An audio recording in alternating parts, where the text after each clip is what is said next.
Welcome to the program. I'm Ali Moore. While the world has focused its attention on swine flu, a different epidemic has been sweeping parts of Australia with deadly consequences. The disease whooping cough has struck this year with a vengeance. 3 babies have died and close to 19,000 cases have been reported.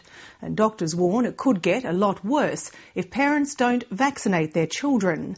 This warning has reignited a fierce debate. The anti-vaccination group called the Australian Vaccination Network claims the inoculations are dangerous, but health professionals say that campaign is based on fear, not facts. Kirsten Murray reports.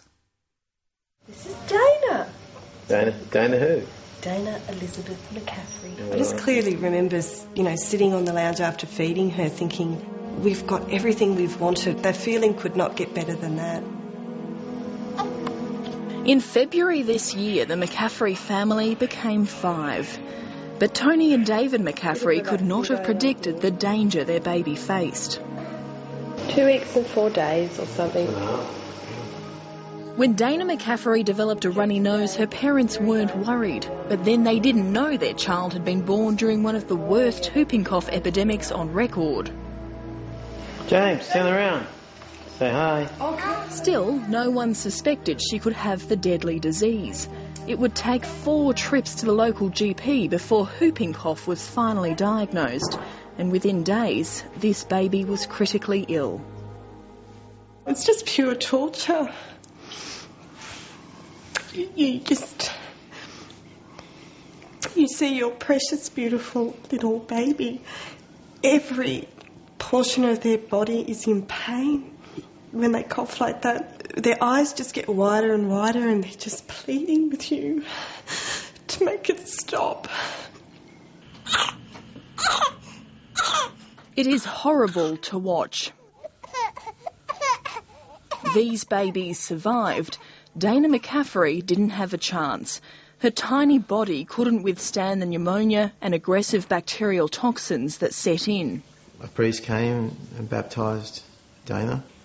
About 5 minutes later, Dana went into cardiac arrest, and the room was just full of people trying to save her. And she passed away, and they gave her to us, and we held her and pulled all the wires and tubes out of her, and nursed her little girl. Dana McCaffrey's one of 3 babies who've died across the country this year from whooping cough. And in the same week she passed away in Lismore Base Hospital, 2 other babies had to be airlifted to Brisbane for emergency treatment. That is something I hope I never see again, because each of those babies came close to death. There are still 4 cases a day, 4 notifications a day still rolling through in this valley alone. So it hasn't gone away, it's protracted and we're not winning. 5 months on, what haunts the McCaffreys is that they didn't know they were living in a region with one of the lowest vaccination rates in the country. Since their daughter's death, they've discovered up to 1 in 3 children in their New South Wales North Coast community aren't vaccinated, 3 times less than the national average. I would never have ever considered asking someone if they'd vaccinated their child. It's completely their business, and I guess we've learned the hard way that actually that choice does affect everybody around you. Karen, come on in. Paediatrician Chris Ingle treated Dana McCaffrey in hospital and sees a clear link between the region's low vaccination rate and Dana McCaffrey's death. I mean, we've educated, and it seems to fall on deaf ears. And in part of me, in my mind was, well, Dana was an accident waiting to happen. Doctors say mass immunisation has been the most effective public health strategy ever launched in Australia. Polio epidemics once struck with fierce consequences. More than 1,000 died and tens of thousands more were paralysed. But when a vaccination was introduced in the 1950s, the disease was all but eradicated. The story's the same for many once common children's ailments like measles, mumps and meningitis. I'm Neddy the Needle. I can tell you all about that. But for some, there's fear and suspicion of the push to vaccinate, and the internet's provided a global and pervasive forum for debate. Say no to the vaccine. The greatest lie ever told is that vaccines are safe and effective. There is such a huge business in pharmaceuticals. There are a huge range of toxins that are in vaccines, and many of them have no place in the human body. Mercury has no... The stronghold of the anti-vaccination movement's based in the same neighbourhood as the McCaffreys. But tonight, the group's president, Meryl Dorey, travelled to Adelaide to warn parents of what she sees the potential dangers from vaccinating. This is Robert, and he was, I think he was 12 when he was given the hepatitis B vaccine, and within 24 hours he had that paralysis down his face. The Australian Vaccination Network says that boy's case isn't isolated, and the group's website has documented death and disability parents blame on vaccination. Everything from just the minimal reactions like swelling at the site and fever. High-pitched screaming is very common. Shock collapse, which is a floppy baby syndrome. There can be autism, ADD and ADHD, which are both very common right now, which were almost unheard of 20, 30 years ago. They've been related to vaccinations. Meryl Dorey says while Dana McCaffrey's death was a tragedy, she rejects low vaccination rates played any part. The mother of four's written about her own family's experience with whooping cough, describing it as a storm in a teacup, which was treated with homeopathy. Just because someone is a doctor doesn't necessarily mean they're an expert on every area of medicine.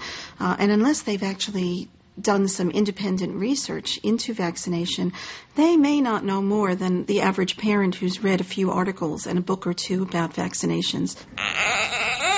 According to UNICEF, immunisation averts more than 2 million deaths a year worldwide. But Dr Chris Ingle says the Australian Vaccination Network ignores this statistic. Their work is negative, destructive, and has no scientific basis. I wish they weren't here, because this is the battle we have, that in some sections of the community up here it's almost fashionable not to vaccinate, as if it didn't matter. And it does matter. I think most doctors really believe in vaccinations. They've been taught to believe in vaccinations, and they haven't done a whole lot of research on their own. So, you got pretty used to being in the hospital, have you? Infectious disease specialist Professor Peter McIntyre says the Australian Vaccination Network manipulates medical research and statistics to argue its case. It's been a real characteristic of the anti-vaccine movement in Australia, claiming to be looking very extensively at the scientific evidence. If you're someone like me whose job it is to spend their time going through a lot of this evidence, then you realise that it really is a complete misinterpretation. It's a really difficult choice. I think there's a lot of information out there. A lot of it conflicts with each other, and I feel like I've made the best decision that I can at this point in time. Okay, there you go. Cara Harding's a Brisbane mother of 3 struggling to make sense of the vaccination debate. She started vaccinating her first child but discontinued after questioning its safety. That doesn't mean I'm not considering vaccinating in the future. When I do, I'll do it with a lot of thought and consideration. Yeah, it's a real conundrum to choose which way to go.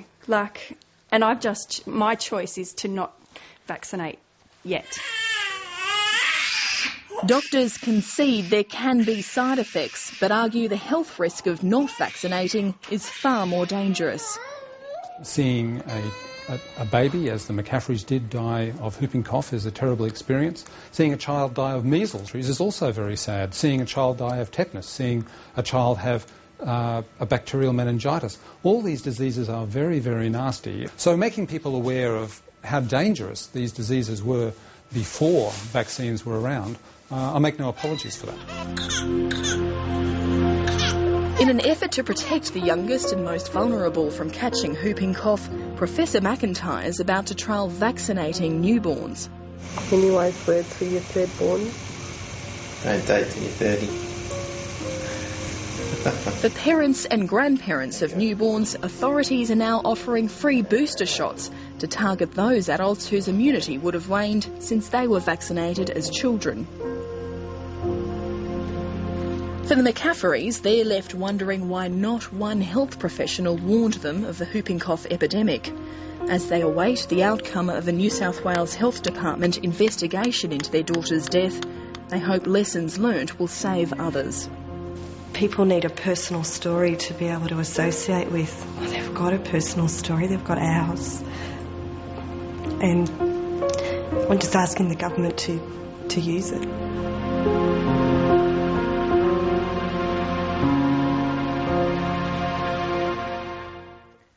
Kirsten Murray with that report.